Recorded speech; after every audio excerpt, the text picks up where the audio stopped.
One. Shalom and welcome to another edition of Parsha Talk. I'm Rabbi Elliot Malamet in Highland Park, New Jersey, at the Highland Park Conservative Temple Congregation Anshe Emet. And joining me, as always, my good friends, Rabbi Jeremy Kalmanovsky, Anshe Chesed in New York City, Rabbi Barry Chesler in Solomon Schechter Day School of Long Island. We're recording this day 404 of the war, the 404 of the captivity of the hostages, praying as we begin this session of Torah study for their release. It's prayer of anguish, maybe prayer that will be connected to things beyond us. Call Yisrael in this. We're saying we're praying so that the world doesn't forget them. Basically, that's basically what we're doing, because there doesn't seem to be any movement now, and that is beyond tragic. Nevertheless, we're here to study Torah. We're studying Torah for comfort in the split screen of our lives, thinking about the Torah, thinking about events, thinking about the world, and lots to think about in the world, of course. But let's go to our let's go to our grandparents, our great grandparents. I love these stories because it's mishpacha, it's mishpacha, and I wanna suggest that this family is like every other family in the world. Which famous author said that all families are miserable in their own way? Or Tolstoy. Tolstoy, right? So I don't want to say that Abraham and Sarah are miserable, but I do want to propose that there's a withholding of information from them. Both of them conceal things from each other, and just maybe a motif that might, in fact, play itself out through the generations. But I want to go back just before this parsha to last week's parsha, when God appears before to Abraham and changes Abraham's name, changes Sarah's name, and he says, to Lo tikra Shema Sarai ki Sarah al Shema. You're not going to call her Sarai anymore. Call her Sarah. Okay, let's see how that goes over. But then uvarachti ota, I'm going to bless her. V'gam natati mimena lecha ben, and she's going to have a child from you. Uverachtiha, I will bless her. V'aytana goyim, and etc. She'll be many nations, etc. It's at that point, vayipol Avraham al panav, he falls on his face. Okay, and I'm going to put that out as a question for you in a second. And then Vayitzchak, that's my second question, which is he laughs. Vayomer Bilibo, he says to Bilibo, he says in his heart, Vayomer Bilibo, he says in his heart, Haleven mea shana yivaled is a 100-year-old man going to bring forth a child, Bim Sarah, Habati Shim shana tiled, and a 90-year-old woman is going to give birth. So my question to you is, what is the meaning of his falling on his face? And what is the meaning of his laughter? I will propose his falling on his face is exasperation. And his laughter, it's not a guffaw of humor. It's I see in him as here is an old Jewish man who's saying, come on, are you kidding me? Are you kidding me? And I'm not sure if you concur with that. I know that there are commentaries that take it in a whole different direction, which is there's joy here, or there's. So, what do you make of this scene, and how would you interpret Abraham's reaction? I'm going to start with you, Jeremy. Oh, I don't exactly know what to say, because this is what we might call, in a sense, overdetermined, because we know what the narrative meaning of the story is. It's to give you a child named Laughter. And it's the whole point of the story. The whole point of the story is about Yishmael's birth, is about God hearing. Or Ishmael's birth or then rescue is about God hearing. And this whole point of the story is about Isaac's conception and birth is about laughter. And in this one, I think that it's delight, and the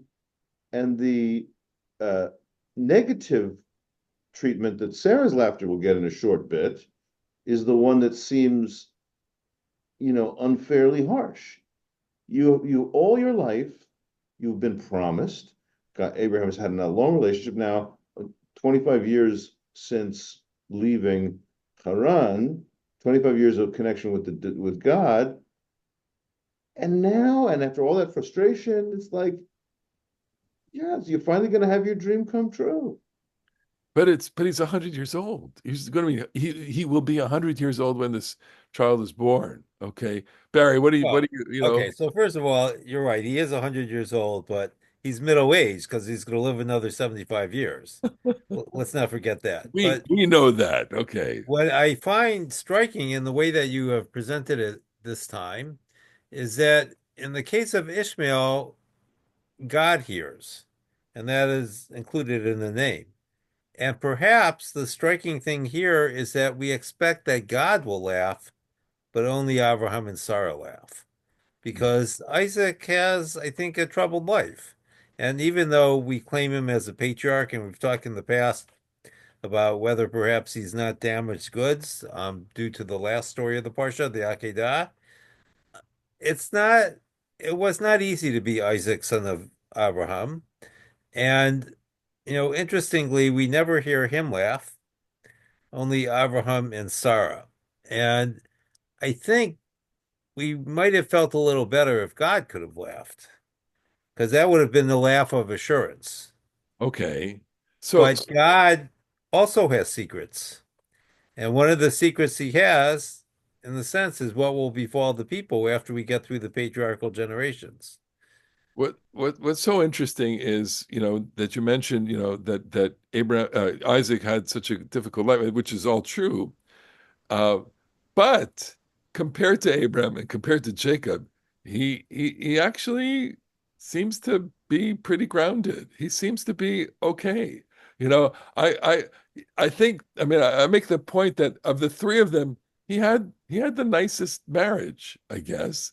Oh, no, But no, no. Okay, no. so back to Sarah and Abraham. Okay, so I wanna God gives him a piece of information. Okay, and and what does he do with this piece of information? It He's doesn't got to go get, the first thing he's got to do is go get a very sharp rock.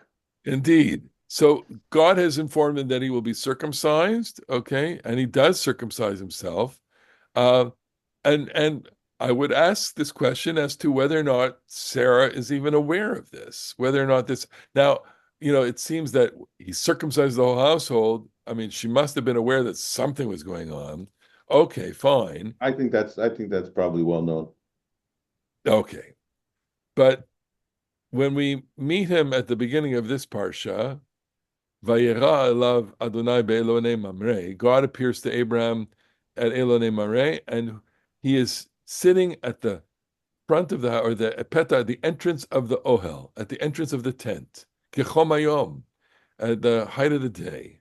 Okay, I'm not sure how to understand that other than to say that what the rabbis are saying. He's recovering, whatever. He's sitting outside in the heat of the day, not inside, not under. He's protected. Okay, and he looks up and he sees three men coming and he runs to greet them. He bows down and he begs them to stay with him. Here he says, take some water, wash your feet, stay under the tree. My question to you is, why doesn't he bring them inside? Why does he keep them outside? Well, Well, how big a tent do you think this is? he's a Seriously, wealthy man. He's a you wealthy man, know, Abraham. I don't know that there, it's like we've all spent significant time in Israel. You know, Israelis tend to go out for things like coffee because there's not enough space in the apartment. This is I think of the Bedouin tents I've been to, which are quite large, actually. You know, Well, some of them are large, but don't forget, we're talking about a family of two right now. They don't need a large tent. Huh. And it may be that there just wasn't space. And as Jeremy mentioned before we were recording, it may not have been part of the canons of hospitality to be invited inside because the That's men were traveling, right? They're not staying, they're resting. interesting. Okay. Also, also, uh, just think about the story of Jonah. Like, what really nice thing happens to Jonah is a tree grows over him when it gets too hot. Yeah. So I'm thinking that he shanu tachat ha'etz, take a rest under the tree, might be, you know, I mean, we've all been there in Sharav or Khamsin in Israel in the summer when it's just scorching and unbearable. But it might also be that there's a lovely little breeze, and being under the tree is the nicest thing that Abraham could have done for them. Okay. All right. So then he comes back into the tent. He rushes into the tent. Vayim Maher Abraham, nice little play on words. Ha'ohela el Sarah, to his wife, to Sarah. He says, Mahari, hurry up. Shlosh Si'im Kemach Solid, 3 seahs of flour. Lushi, get going. Knead the flour. Vasiugot, and make some cakes. So I've read this a little harshly, okay, because it's not, these are not endearing words. He doesn't say, honey, dearest, my beautiful Sarah, listen, there are 3 guys outside.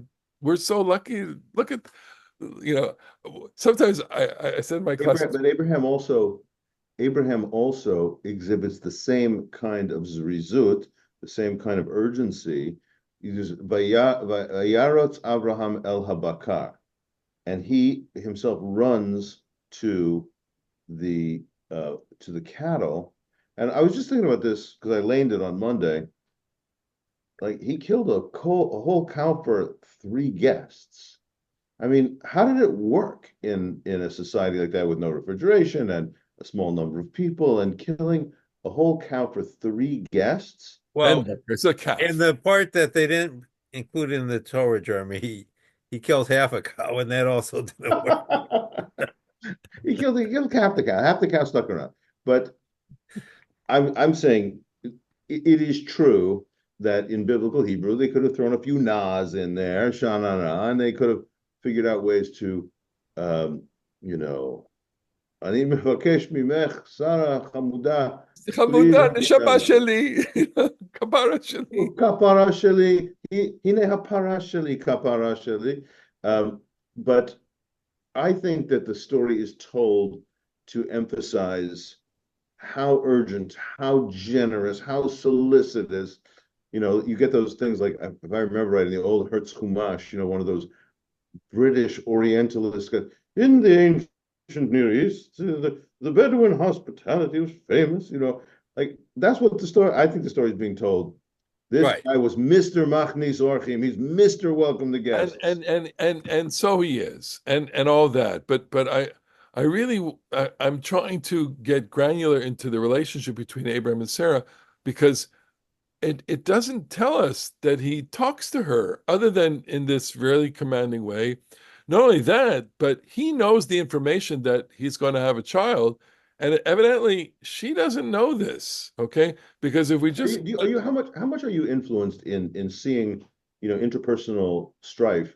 This is a good piece of evidence for your reading, is how poorly the whole Hagar episode went, because because it says there that after 10 years of being in the land while remaining childless, which, if you can use a slightly anachronistic term, that is a kind of halachic detail, right? After 10 years of infertile childless, marriage, yeah, something's got to happen, and she sends Hagar in there to breed with Abraham, and then she's mad, and because when Hagar gets pregnant so easily, now Sarah feels terrible. Hagar seems to be lording it over her. At least Sarah claims that Hagar is leading it over, and she says to Abraham, wonderful phrase, "Chamasi alecha." yeah. Okay, I'm sicking Hamas on you. No, Right. of course that's not what it means. My justified rage is pointed your way, and so that's definitely a bad scene. You know, Uh, I just want to interrupt you and Well, say, wait. We talked about when she proposes Hagar to him, he doesn't protest. Okay.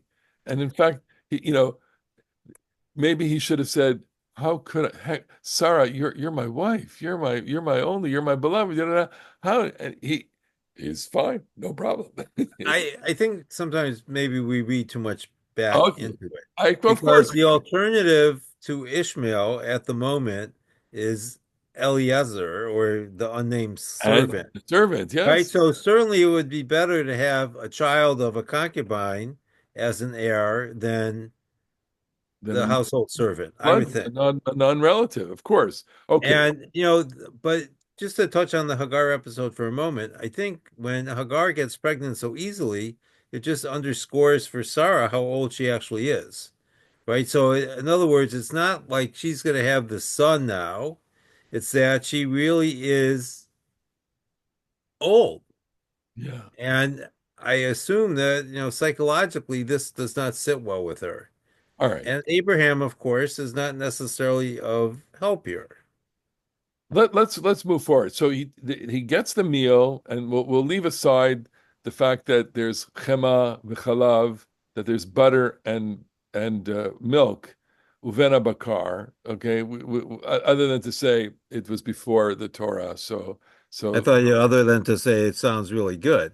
okay. Vayiten lifnehem, he gives them to eat. V'hu omer alehem tachad ha'etz. He stands over them. He's like waiting on them under the tree, and they're eating. So they're eating outside. Fine. And they say, Aye Sarah Ishtecha, where's your wife? Aye Sarah Ishtecha, your wife, Sarah. And he says, Hine ba'ohel, she's inside. Okay. And then they say, Shova Shova Elecha Kait Chaya, where we're going to come back next year. It never tells us that they come back next year, but when we return, V'neven the Sarah Ishtecha, there will be a son to Sarah, your wife. And it tells us, V'sara shomat petach ha'ohel. She is listening at the entrance to the tent. V'hu acharav. Can you translate that for me? What's your picture of that? Anyone? Right. She's Well, standing inside or outside the entrance, and does it matter? Is she of course behind? it matters. So I thought you were going to say that when they say, "Where is Sarah, your wife?" that it's in a tone of rebuke Nice. Okay. because they have come to talk to both of them about events that will concern both of them, Uh-huh. and Sarah is absent. Okay. So maybe So saying, just are you saying they need to do a little marriage therapy here? Okay. perhaps, Perhaps they need to get them together.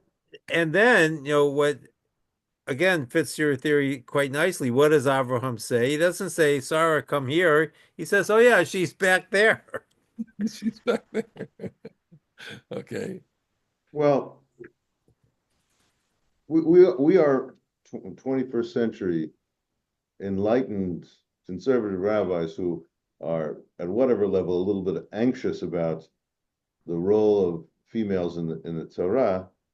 I don't know. I'm going to give this maybe a little bit different, or definitely a different look, which is that this is a narrative device to focus attention on a character who, to an ancient audience, is maybe not likely to have participated in the conversation. We talked before we started recording, like what makes the covenant so successful? What about Hagar? What about Yishmael? And I offered the view before we started recording that the key narrative direction of the story is that the covenantal child, which has to come from the covenantal body after circumcision, covenantal male body after circumcision, also has to come from the proper designated regal, because the name Sarai, now transformed into Sarah, means princess. Sarah has to be the mother. It's not, Abraham, for all we know, Kol HaNefesh Asher Asu B'Charan, all the people that came, that gravitated to him to Haran, and Lot probably had wives. Lot certainly had wives because he had daughters. I mean, maybe he got the wives in Sodom, but maybe Abraham had 20 female concubines. Maybe he had 15, but none of them were the proper covenantal woman. Sarah is the proper covenantal woman. So now the three strangers wandering through, the land show up and they say, where is Sarah your wife? And Abraham's answer maybe should have been, wait, I didn't tell you her name was Sarah, but they know.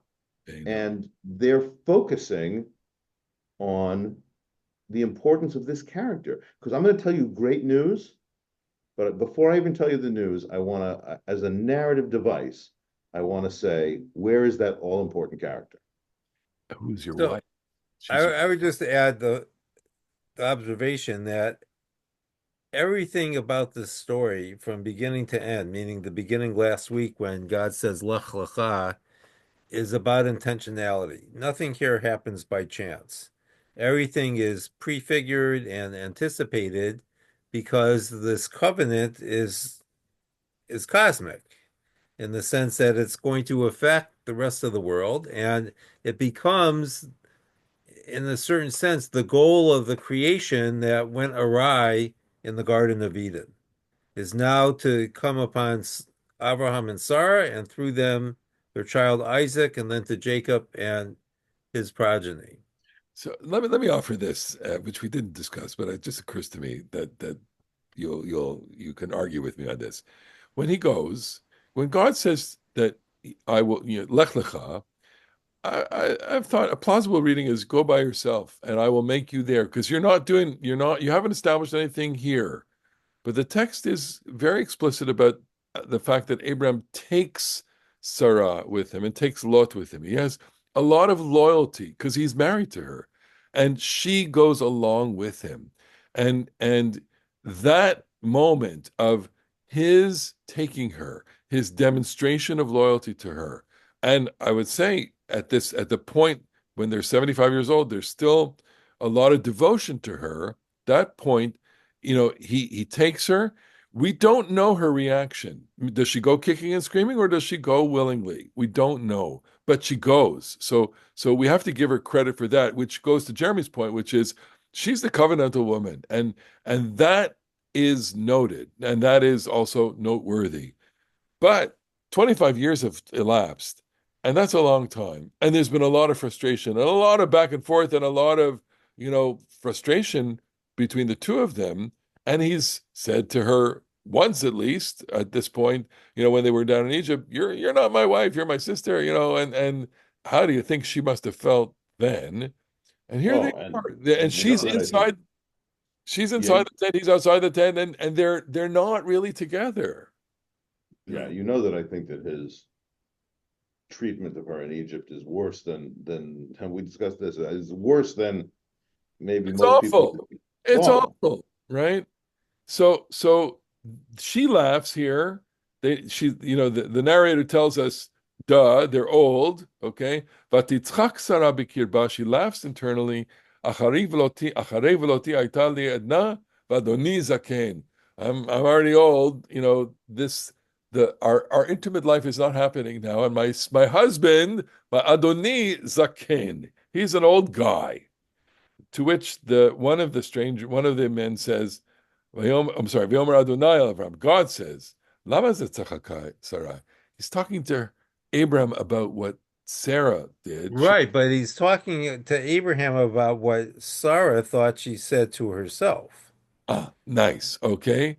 And Okay, then, and that's very important because again, I think that, you know, we sometimes overlook the fact that Adam and Noah, Abraham's predecessors, are deeply flawed. And Abraham comes with his own baggage because that is the nature of creation. And the difference is going to be, I think, that Abraham is going to be able to transcend his flaws. He's not going to be defined by them as Adam and Noah both were. okay. And the last point I would add here is that what makes Sarah the worthy recipient of to be the covenantal mother is that she's family. Because before there's a nation, the unit of organization is the family, and the family has to produce the nation. It's not going to come from outsiders. And that's what's going to make the later story with Ruth being the great grandmother of David so striking, because in the royal family that we will learn about in the books of Samuel and Kings, there are always outsiders coming in to become the mothers of the next generation of kings. And on top of it, you would say that Sarai, in fact, is a relative of Abraham to begin with. These A are close niece. relative. Right. So I mean, she's I mean, in some readings, she's a half sister. You know, this union is a family union, basically. They're of a degree of relation, as opposed to Agar, which is a foreigner altogether, or at least in the mind of the biblical writer here. Right. You know, And as they move from Babylon to Canaan, that's going to become a Western Union. okay. So I want to put. Thank you. Low-hanging fruit, I'm sorry. Here, the You the could you the couldn't pass that one up. they're old, and then the text says, whether it's God or whether the narrator, "Hayipaleh me Adonai davar." Okay, it's our question, everybody's question that reads this. 100-year-old man, 90-year-old woman. I mean, how's this going to happen? So the narrator's saying, or God himself about himself is saying, "Hayipaleh me Adonai davar." Yeah, is you can God not do wonders? Okay. And I would suggest that it's not only the biological wonder here, it's the matrimonial wonder here. That No. these two characters are a little bit estranged from each other. And in order for this child to happen, unless we borrow something from another religion, which we don't want to, these two have to get together and they have to rekindle their lives together. And that's the wonder. I want to be romantic about this story, which is it's a not terribly romantic story. And yet there's a relationship here between these two people. And and God has already ordained back when he said Lech Lecha that there's going to be a family, there's going to be a people out of this. And it's not going in any direction here. And do you know what I'm borrowing here from a midrash, which is Adam and Chava. Okay, when it says that when, after Cain killed Abel, uh, Adam was 130 years old before the next child was born, Shet. And what does it say? The midrash says that God doubled his lust for her because Adam didn't really want to have another child. So what I'm saying here is that there's something pushing here. God is trying to push the two together, and God is trying to rekindle a relationship that has been terribly estranged by secrets. There's a secret that has gone on. Abraham has kept this a secret because it's not in his interest here to want another child. He can't handle it. They're old. On the other hand, he may not want the child with her. On the other hand, if there's another hand, it's well, maybe let's leave things the way they are. And God is saying, no, we're not going to leave the things where, and you need to get busy, and you two need to get back together again. You need to do this because of all the things we said, which is the covenantal marriage, the covenantal woman, the covenantal man, and this has to happen. So what I'm saying is there's a secret here, there's secretive behavior on her part, and lo and behold, even in the next generation, Isaac, Rebecca, and the next generation, Jacob, Rachel, and Leah, there are lots of secrets. Lots of secrets. It's a motif that goes throughout the patriarchal narratives. I think that's But very interesting. By the way, I just want to say that if you took too seriously this claim of Hayipaleh Adonai Davar, you would arrive at all kinds of absurdities. Like, why did God have to tell Pharaoh to let the people go? Why didn't God just vaporize the people? And is anything too hard? Can't God do anything? Can't God do anything? Why didn't God just give the people wings and fly away to the promised land? he gave them eagle's wings. So this is specifically true about the Rambam who who notes that the world haolam kimin hago noheg, and to the extent that they are miracles, the extent that there are miracles, they are nudging the natural forces. So, for example, it says when it split the Red Sea, God made a strong east wind to blow, not just like Cecil B. DeMille style. Wow, it just opened up. No, like there was a kind of a process with the wind, and the wind had the effect, and so God was manipulating natural forces. So all that is to say, and this is I'm going to you have that rounded romantic view, the interpersonal view, which uh, is not the way I would typically read these things. But I want to, in this case, say yes, yes. Um, God has to. There is a natural process by which conception happens, and it has to happen. And if it hadn't happened, then the miracle is not that after years and years and years and years and years and years and years and years and years of marital life, there was never conception. And this time out of the total wild blue yonder, it just happened. No, maybe the miracle is that God gave people a reason to try one more time, that God gave people enough hope to give it another go, or that God alleviated the bad feelings that sent them back So to. I'm with you. I'm with you. I think there's a subtext here. The miracle is, yes, older people are having children, okay, but the miracle is also, a relational miracle. That So Go ahead. I just wanted to say that if I remember correctly, the birth of Isaac is in fact the first miracle in the Torah, right? We don't really think of Noah's salvation in the ark as being a miracle. So this is it. And I think it comes here to remind the people that will come from the loins of Isaac that their existence is in fact a miracle.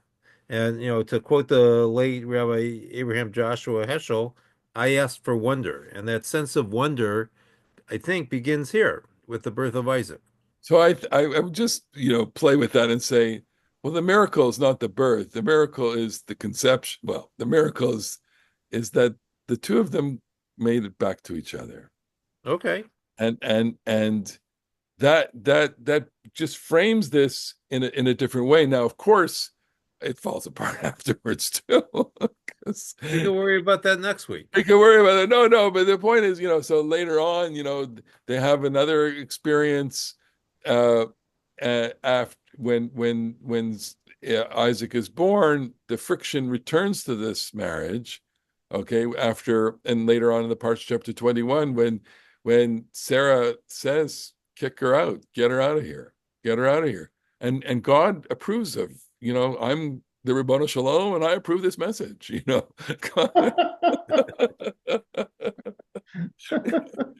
God approves And, of it, and Elliot, we do know that you have the voice of God. and oh, indeed, that is true.